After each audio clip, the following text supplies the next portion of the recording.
Estudamos agora uma consequência fundamental do Teorema de Bloch, que é o conceito de estrutura de bandas.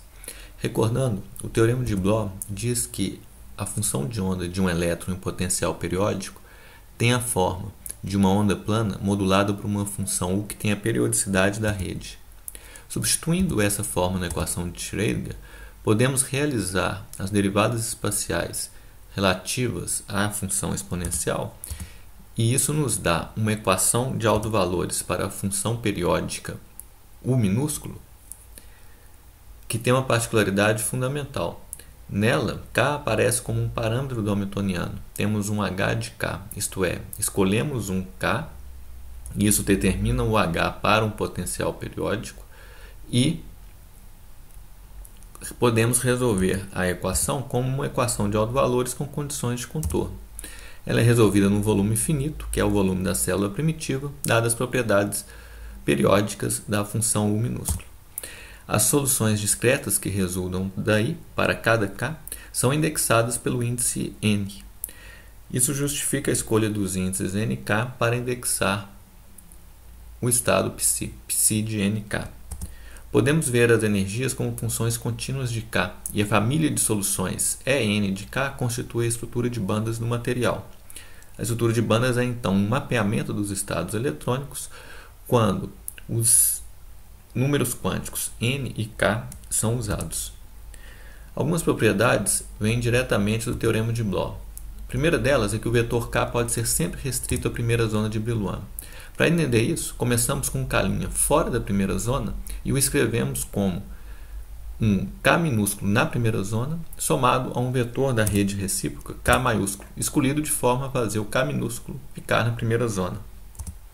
Mas pelo Teorema de Bloch, escrito na forma mostrada, nós percebemos que a diferença nessa equação entre o K maiúsculo e o K minúsculo é uma exponencial E elevado a IK maiúsculo escalar R maiúsculo, que vale 1, por definição de vetor da rede recíproca. E o K que aparece nessa exponencial é que é usado para indexar o psi. Assim, K e K' são equivalentes. A segunda propriedade é a periodicidade de autofunções e autovalores como funções de K. Tanto o psi como as energias são as mesmas se olhamos para um certo K minúsculo ou um K minúsculo mais um vetor da rede recíproca K maiúsculo. Representam então o mesmo estado quântico. Isso leva a esquemas de representação que vão ser ilustrados aqui para um cristal 1D com constante de rede A. O espaço recíproco também é unidimensional e tem um vetor de base 2π sobre A. A zona de Brillouin então se estende de menos π sobre A π sobre A.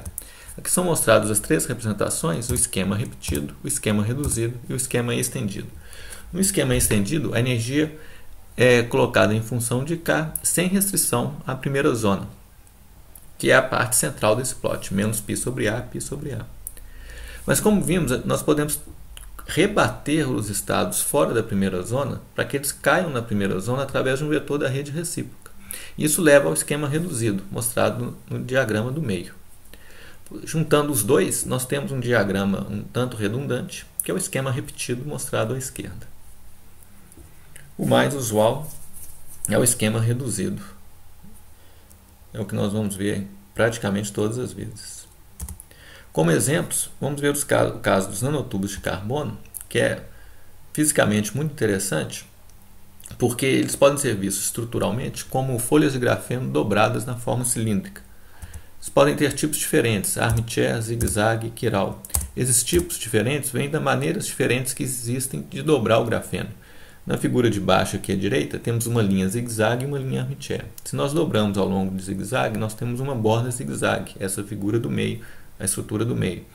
Se dobramos ao longo da linha armchair, a borda é armchair. Se dobramos ao longo de uma linha qualquer, a gente tem um nanotubo quiral. Como é a estrutura de bandas desses nanotubos?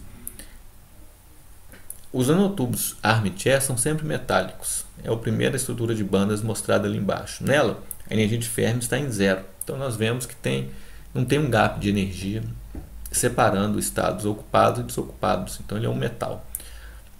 Na figura do meio e na direita, nós temos a estrutura de bandas de dois nanotubos zigue-zague.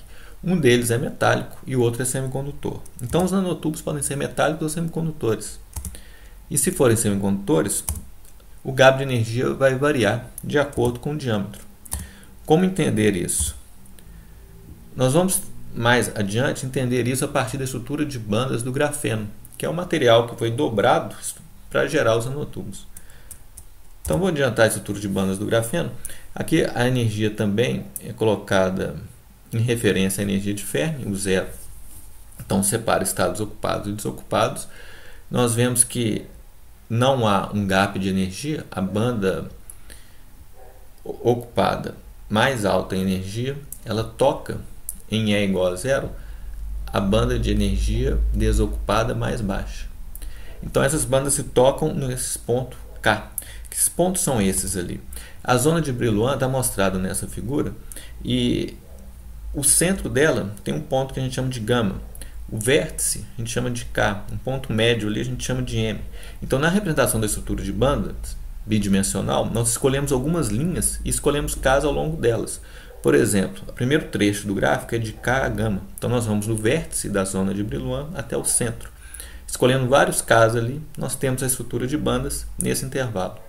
Depois fazemos o mesmo para Ks entre gama e M. E depois o mesmo numa linha em que os Ks são escolhidos a partir de M até chegar no K.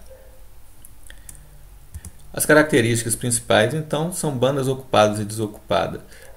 Bandas ocupada e desocupada que se tocam em um ponto da zona de Brillouin, que é aquele vértice, o K, e uma dispersão linear no entorno infinitesimal desse ponto. Um exercício que nós vamos fazer mais para frente vai consistir em partir dessa estrutura de bandas e estudar como que seria a estrutura de bandas do nanotubo, para entender por que alguns são metálicos e alguns são semicondutores. Um outro aspecto interessante do teorema de Bloch é que ele não é restrito a elétrons e semicondutores, não. Há uma outra situação física em que a equação é matematicamente equivalente à que nós vimos. É no eletromagnetismo, como quando estudamos a propagação de luz em um meio com constante dielétrica periódica. A equação de onda para um campo ali pode ser escrita na forma de uma equação de autovalores com um operador θ, que é dado pelo rotacional de 1 sobre epsilon. Epsilon sobre epsilon 0 é a constante dielétrica e agora dependente de R, é uma função dielétrica dependente da posição rotacional. Isso tem que ser aplicado ao campo e isso vai resultar em ômega 2 sobre C2 do próprio campo, H. Esse operador ele tem as mesmas propriedades do operador hamiltoniano. É a luz se propagando, um movimento ondulatório em um meio periódico, se a gente escolhe essa constante dielétrica para ser periódica. É o mesmo que o elétron, visto como um movimento ondulatório se propagando num cristal, que é caracterizado por um potencial periódico. Então, vale um teorema de Bloch para o eletromagnetismo também. E o resultado disso é uma estrutura de bandas que pode levar a um gap de energia para algumas frequências. Algumas frequências não são permitidas, então, naquele material que tem constante dielétrica periódica. Exemplo, nessa figura temos uma constante dielétrica periódica, materiais são dispostos como ε1, ε2, ε1, ε2 em duas dimensões, então uma rede quadrada, a zona de Brillouin é mostrada aí, e a estrutura de bandas fica à esquerda. Em amarelo é a faixa proibida de frequências. Se nós colocamos uma frequência, uma luz com essa frequência no material, ela não se propaga. Isso pode ser usado para construir fibras bastante eficientes, porque as paredes delas sendo formadas por um material desse tipo, que é um cristal fotônico, se você joga luz com uma frequência dentro do gap no material, na fibra, essa onda não pode escapar do material, porque ela não pode se propagar pelas paredes, porque nas paredes há um gap de energia nessa frequência. Então, a partir de agora, nós estudaremos vários casos de estudo de bandas tentando tirar as propriedades de estados eletrônicos de diversos materiais.